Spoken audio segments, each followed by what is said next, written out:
Welcome to the Emerging Lawyer series at the Coffee Conversation Show, powered by the Emerging India Forum TEIF and a tech partner, Prime Infotech Solution. Theme is Contracts, Causes and Change, the Legal Odyssey of Amit Sagar Sharma. Currently, he is legal manager at Accenture. Earlier, he was legal head at Capri Global and Piramal and a member of the National Fund for the Ministry of Social Justice and Empowerment. His legal journey spans commercial litigation, contract management, international arbitration, and deeply rooted grassroots work with people with disabilities. With a sharp legal mind and a big social heart, Amit blends boardroom excellence with ground level impact. From shaping policy to championing inclusion, this conversation uncovers the many layers of a truly multi-dimensional legal leader.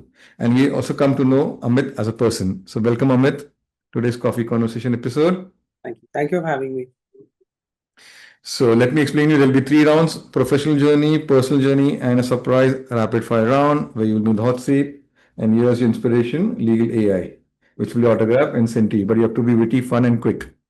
Sure. So let's begin. So my friend of mine, Amir Virani, host at Coffee Corner, legal tech evangelist at Prime Infotech Solution, author of 15 books. So my first question to you: how was the journey shaped up, and what were the key defining moments you had, Amit?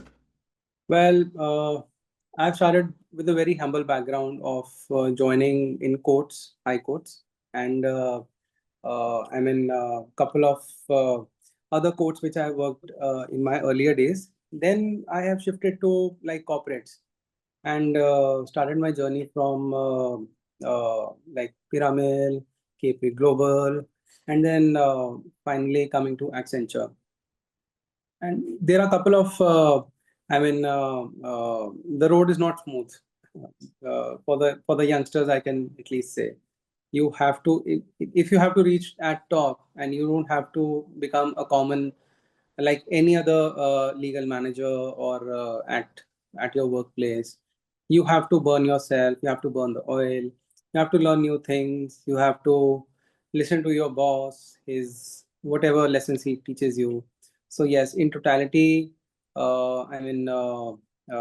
lot of things which come into play in shaping your career. Wow. So let's build the conversation, Amit. Yeah. How important is empathy in corporate legal negotiations? Well, empathy is basis of almost everything in these bad days of today, and yes, there is no deficiency of good people. People value empathy. People value your gestures and your negotiation skills, and in this, empathy is included while doing corporate negotiations, contract negotiations, some mediations or some clause dogfights back and forth on some contract clauses. I think if you are a little bit empathetic and you sort of read in between the lines and just shed your corporate greed and all those points, then I think life for you and for everyone can be easy, and you will sort of start cherishing and enjoying your work. Wow. So as you said, you have worked from Piramal to Accenture. How did you adapt your legal approach across these different industries? Yes, I think you got it right. I have worked in various domains, and being heading a NBFC, looking at its all 780 branches. It has 780 branches pan India. So at Capri Global, and switching my channel to Accenture, I think a lot went in the background while I was learning new ways, new tools, new softwares, new dimensions of working in a international arena with like onshore and offshore clients and teams. I think the cross collaboration and all those things. Yeah. So yeah. Okay. So you were also at Nureka, which is into health care. How is Yes. the legal support uh, does evolve in a healthcare tech environment? Well, Nureka Limited is a listed company, and working for them was again an experience for me. I was managing around 470 trademarks, and so the complete IPR profile, the trademarks, copyrights, and registration of designs, their designs, and patents, everything I was taking care of. And yeah, it was a completely different chapter for me. And getting AI into it, and building your dashboards for I mean compliances, building your dashboard for reporting to your to the management leadership, all those things I mean really taught me a different dimension of being in the legal fraternity. I think there are less lawyers these days who have worked extensively in pharmaceutical sector, be dealing trademarks, brand protection, getting John Day judgments from the Delhi High Court, which I got, and so this is how you protect big brands. I think a lot Wow. goes behind it. Wow. So I'm building the conversation. Let's go maybe down the lane. You have managed data privacy, IP, and arbitration. What's been the most challenging legal case you had to tackle, and how did you navigate them? Well, data privacy and data breach is everywhere these days. You listen of these days that the following data is for sale on dark web and etc. Things like that. So I think the leakage part and the protection part both are uh, on their bang on. And I think it's very important. We see it, the small notification on any website which we get, privacy terms, privacy policy. So it's a very minor term. But if we look at as on a security point also from a nation's perspective, so we all are using mobiles, we all are going using our laptops, going on the net, surfing websites, and probably learning some stuff, if not doing Netflix. So we are at all times sharing some kind of data and some personal data also. So data protection by Indian laws, we have our own enactment now, 2019. So I think it is very important. Each and every organization should deal with it with a very with an iron hand. Actually, there are a lot of loopholes these days because I think lawyers and some corporate lawyers do not know much about it. Like uh, like when IBC came in 2016, I think even till today, a lot of lawyers don't know about IBC. But similarly, I think the case is now coming up with data privacy. So we need to have a lot of online knowledge transfer sessions and webinars on data privacy, I guess. So we in my organization, I mean, we thoroughly put those clauses in our contracts, and the suggestions on our website, all those things. Yeah, they go into play. Wow, beautiful. So, Amit, what are the key elements, according to you, when you go for the litigation case? Again, litigation, you have to win, you have to fight. You are standing for your client. You have taken money. You have taken his brief, and you have to prepare whatever you have on the table, evidences, and stitch your arguments, your court craft around it, and then present it before the honorable bench for his discretion. And I mean, you have to do a lot of research. Believe me, before you when you appear in front of any court, don't take any court as a subordinate court or a high court or a supreme court. Each court is important, and I mean, uh, you have your tips. Your I mean, when you are arguing your case, your arguments have to be on your tips. Facts have to be on your tips. Whatever queries which judge asks you, they have to be in a very concise and brief manner. They have to be told to him so that he understands your case. Because in that short 5 minute, 10 minute argument period, which window which you have got, you need to deliver your argument to him so that he is convinced, because he is giving you justice. Wow. So my next one will be, what are the key elements you keep in mind while working on a corporate contracts? I mean, uh, whatever B2B contracts we have in between companies and with the vendors, everything. So firstly, we have to know the very nature and look after the interest of my company, and not it should not be like a one-sided contract, which most of the insurance companies, I am sure, they do. So, but I mean, it has to be balanced. The commercials have to be negotiated, of course. uh, you cannot budge upon them. So keeping in mind the commercials, if commercials one part is settled, then I think you don't need to be temperamental and like force your way across. Again, you have to show your empathy and negotiate accordingly. Wow. So what's a common misconception people have about in-house corporate legal roles? That they don't know anything, they are not good enough. They are sort of a lawyer minus one. So it's all a misconception. ऐसा कुछ नहीं है, I think. So I think good in-house counsels really have to work a lot. They have a lot of pressure.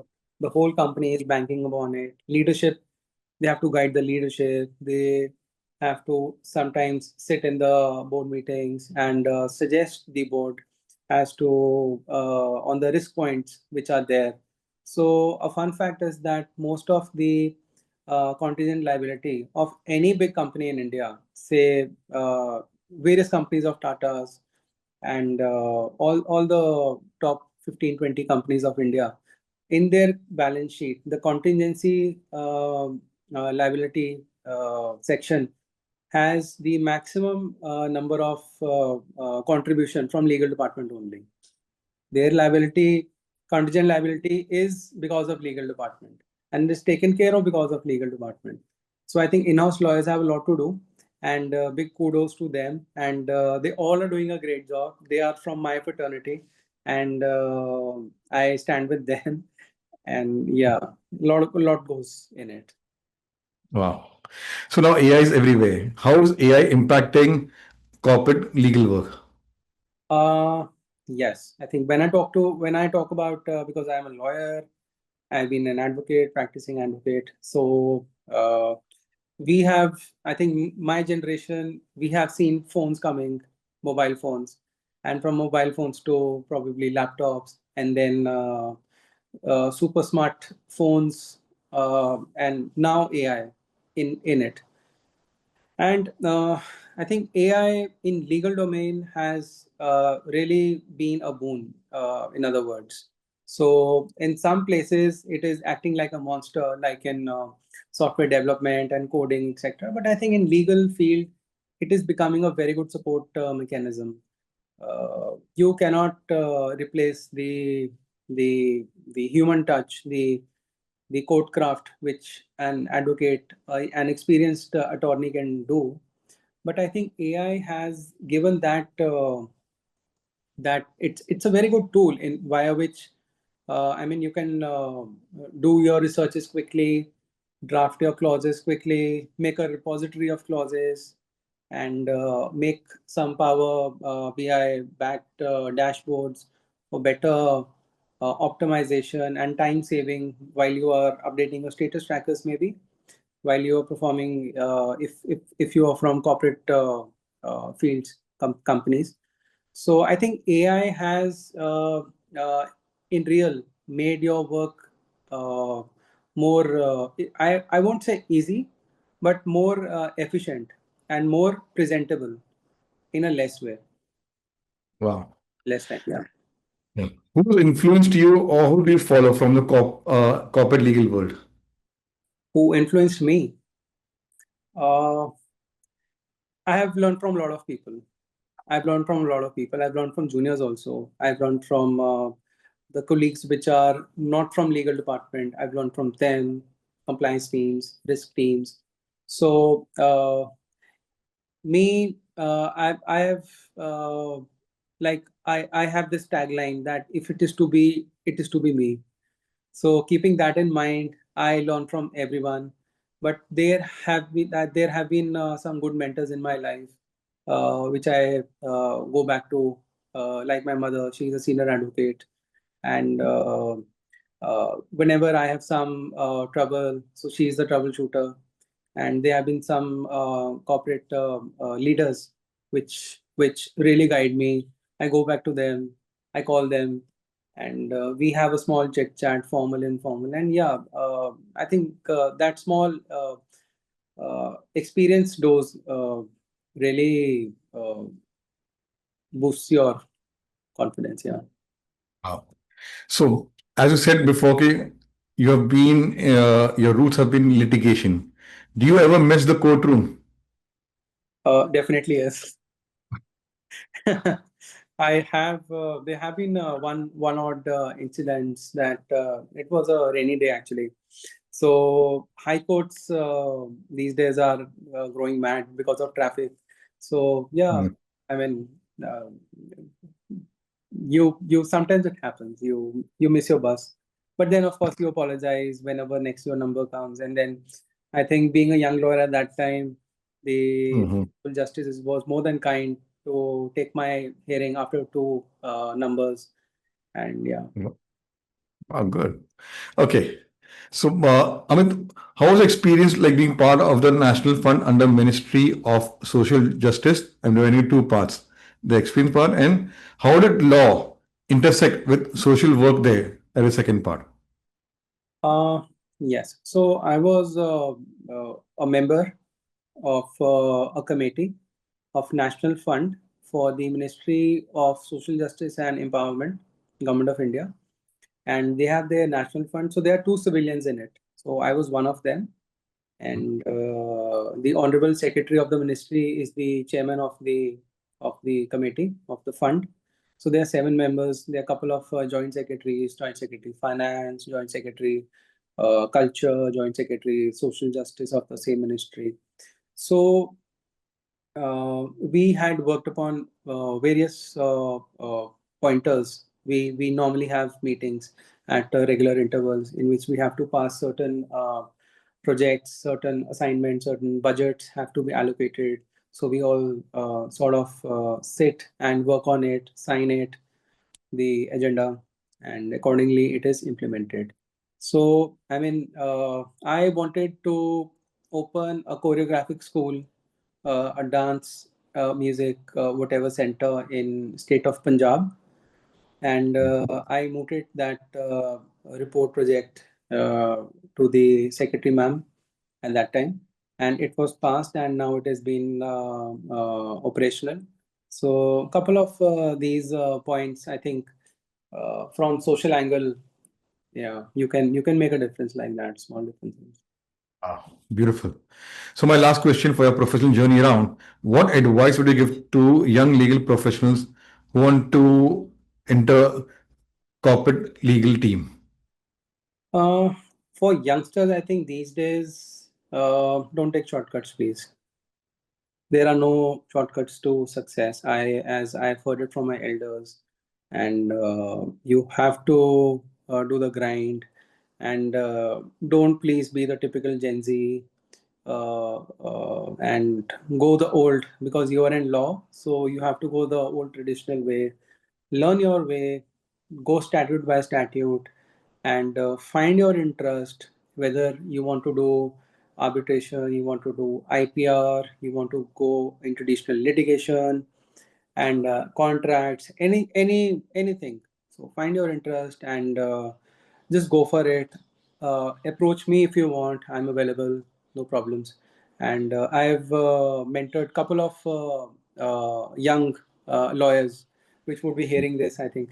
So they are quite grateful for to me, I think. And just find your interest and don't hesitate to ask questions to anyone, to your seniors. Approach your colleagues. You have so many tools. When I was young, we did not have LinkedIn this way. So you can send messages, and there are a lot of ways to reach out if someone wants to. So yeah. Wow. So let's go to next round and understand Amit as a person. Tell us about your family and your formative years. So we are a small family, and uh, I mean, we belong to a beautiful, neat and clean green city called Chandigarh, and but now I am living somewhere else, and I'm in Chandigarh, and I have like old memories from this city, and yeah. But I think work and other responsibilities in life which catch on, so they sort of you have to move away. Priorities change. Wow. So what's your favorite childhood memory while growing up in Chandigarh? Well, Chandigarh has been a very good place. It is one of the best cities to live in, if I have to mention. So there are a couple of reasons. I think Chandigarh people cannot stop mentioning them. So I think the very simplicity and the charm of the being here has while growing up was very makes you never forget this place. And yeah, I think in older days we used to have a lot of fairs in the city, a lot of shows and other stuff, because being the so-called capital of the state of Punjab and Haryana. So, and I think everyone looks at it, and sees this place as a sort of a privilege, this thing. So, we enjoyed the whole kitty. Yeah.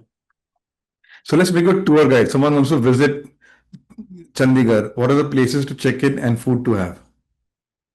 I'm a big foodie. So, yeah, Chandigarh is full of cafes, good cafes, and there are old points where you can have your patented chola bhaturas and kulchas, and very good preparations, Mexican and both Japanese. So, Chandigarh is full of variety when it comes to food, and it is in such a unique place. It is right in the foothills of Himalayas, if I may say. So I think going to hill stations is just 20 minutes away, and you can enjoy the weather over there.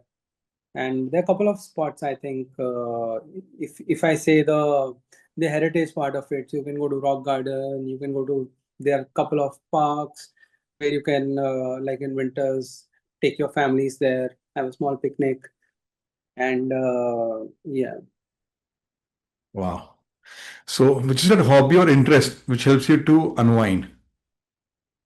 Well, I have a school, a small center for special children. So, Mhm. I mean, I go there whenever I have time. I be in touch with them on a regular basis whenever I cannot physically attend there. So that takes most of my free time, and talking to them, and how we can, like, as providers, we can help them improve come their ADHD, the benchmark disability and ADHD, so that those kids can come into the mainstream education system of schools, examination writing, and all those. Yeah. So what's the name of your NGO and what has been the memorable moment while working with this special children? Well, I am quite a social person, working for some social causes, and when I think when you make such a model, such a center, and the whole ecosystem around it. So I think the children, the kids who have these special children who have this benchmark disabilities, when they improve, when they start bringing better grades in their education, parents feel happy. They share with us as to what all they bless us actually, and they share with us as to how, I mean, things have helped them. and how things are improving at their home. And yeah, Beautiful. So if your friends had to do, sorry, if your friends had to describe you in three words, what would they say? so they'll definitely say that this guy has a lot of patience, and he's calm, and he does not lose his focus and grind. I mean, he works, he learns it. Wow. Okay. So you've been at ISAC also, done internship. So for viewers out there, tell us what is ISAC, that international organization, and how was your experience doing internship at ISAC?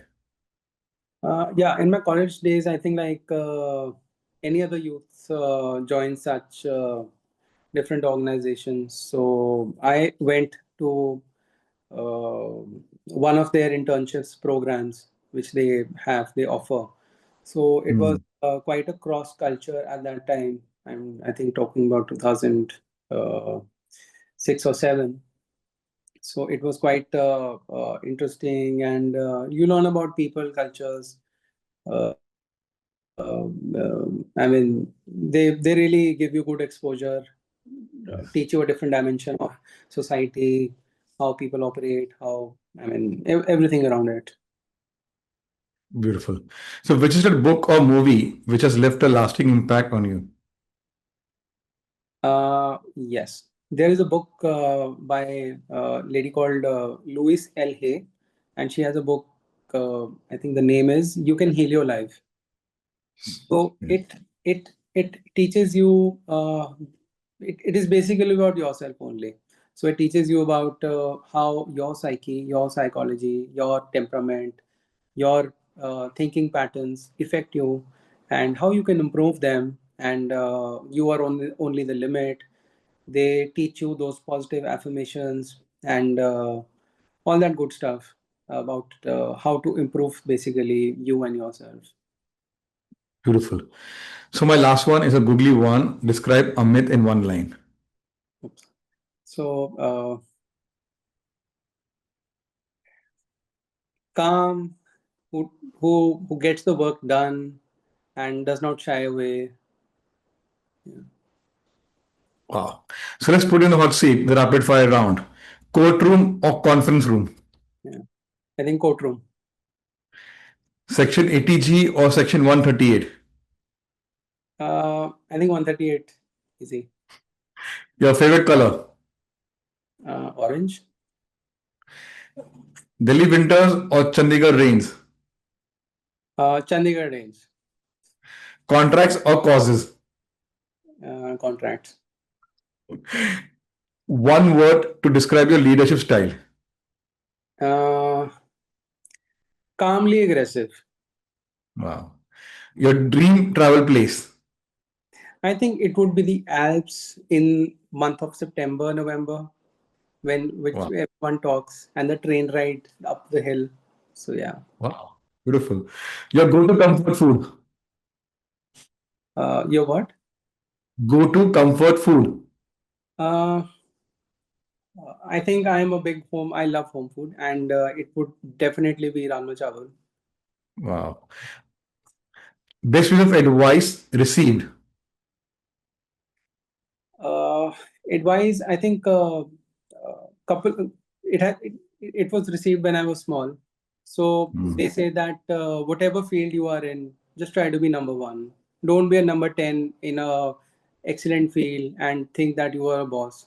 So I mean, do if you wanna just wash a car, do it like someone who gets $1 million for it. So work does not matter. Just be number one in it. Wow. Okay. Tea or coffee to recharge. Mm, I think coffee. Okay, the coffee show. Let's just. Yeah, You did well, and here's a book which will autograph and send to you. sure, sure. So, from legal boardrooms to grassroots impact, Amit has built a career that merges corporate sharpness with social conscience. His journey reminds us that law is more than just contracts and clauses. It's about compassion, reform, and legacy. Whether you're a young lawyer navigating choices or a change maker looking for inspiration, this episode shows you how impact and ambition can go hand in hand. So I like that there are 500 plus coffee speakers sharing their personal professional journey. Subscribe, watch, implement in your life. There'll be definitely changes, and you would definitely be on the path like Amit is doing, managing both a social cause.